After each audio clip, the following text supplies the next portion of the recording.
তবে ভাই নিয়মিত যারা গোপনে গুনাহ করেন মনে রাখবো, নিয়মিত গোপনে গুনার 4টা ক্ষতি আছে। বলি, নিয়মিত গোপনে গুনার কয় ক্ষতি? 1 নম্বর ক্ষতি, যারা নিয়মিত গোপনে গুনাহ করে তাদের কাছে ভালো কাজ খারাপ মনে হয়, খারাপ কাজ ভালো মনে হয়। সূরা ফাতিরের 8 নম্বর আয়াত, 22 পারা 14 নম্বর পৃষ্ঠা আল্লাহ বলেন, আফামান যুয়্যিনা লাহু সুউ আমালিহি ফারাআহু হাসানা। কিছু মানুষ আছে এমন যাদের কাছে তার খারাপ কাজটা সুসজ্জিত করে দেওয়া হয়েছে আর সে এটাকে ভালো মনে করে। যারা নিয়মিত গোপনে পাপ করে, ও যখন পাপটা করে ওর কাছে এটা কোনো গুনাহ না, ওটাকে গুনাহ মনে করে না। গোপনে যারা পাপ করে একদিন ধরা খাইলে বলবেন এটা কি করলেন, সে বলবে কি করলাম মানে ভাই এটা তো পাপ। তোরে কে বলছে এটা পাপ? বেশি বুঝোস, এটা যে পাপ আমার চেয়ে বেশি বুঝোস।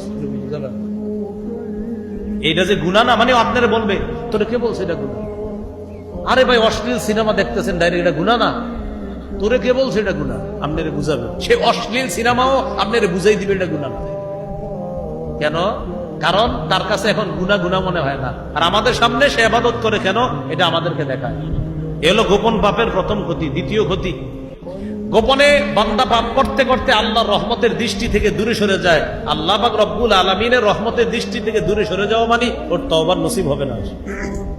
কারণ ও নিয়মিত গুনাহ করবে আর মনে করবে আচ্ছা কালকে তওবা করে নিব, কালকে করে নিব, করতে করতে মৃত্যু এসে যায়।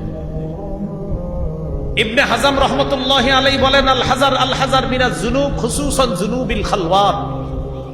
এই মানুষ পাপ থেকে বাঁচো, পাপ থেকে বাঁচো, বিশেষ করে গোপন পাপ থেকে বাঁচো। বান্দা নিয়মিত গোপনে পাপ করতে করতে আল্লাহ রহমতের দৃষ্টি থেকে দূরে সরে যায়। গোপন পাপের 3 নাম্বার ক্ষতি, আল্লাহ হেফাজত করেন, বান্দা গোপনে পাপ করতে করতে আল্লাহর সাথে যুদ্ধে লিপ্ত হয়ে যায়।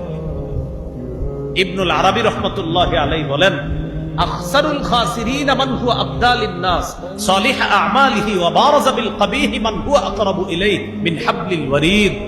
কোন মানুষের মধ্যে সবচেয়ে ক্ষতিগ্রস্ত ওই মানুষ যেই মানুষ অন্য মানুষের সামনে তার ভালো কাজগুলা প্রকাশ করে আর গোপন পাপের মাধ্যমে ওই রবের সাথে সে যুদ্ধে লিপ্ত হয়। যে রব তার শাহ রবের আরো নিকটে থাকে, এই আল্লাহর সাথে সে নিয়মিত লড়াই করতে থাকে। আল্লাহ ওরে তওবা করতে সুযোগ দেয়, ও তওবা করে না, ও রবের সাথে গোপন যুদ্ধে লিপ্ত হয়ে যায়। গোপন পাপের 4 নাম্বার ক্ষতি, এই ক্ষতিটা যেন আমাদের না হয়, আমিন বলেন। 4 নাম্বার ক্ষতি যেটা বলতেছি আমি, বলেন আমিন। আল্লাহ চতুর্থ যে ক্ষতিটা এখন বলবো এটা যেন আমাদের কারো জীবনে না হয়, বলেন আমিন। গোপন পাপের 4 নাম্বার ক্ষতি, আল্লাহ না করেন বেঈমান হয়ে মৃত্যু হতে পারে।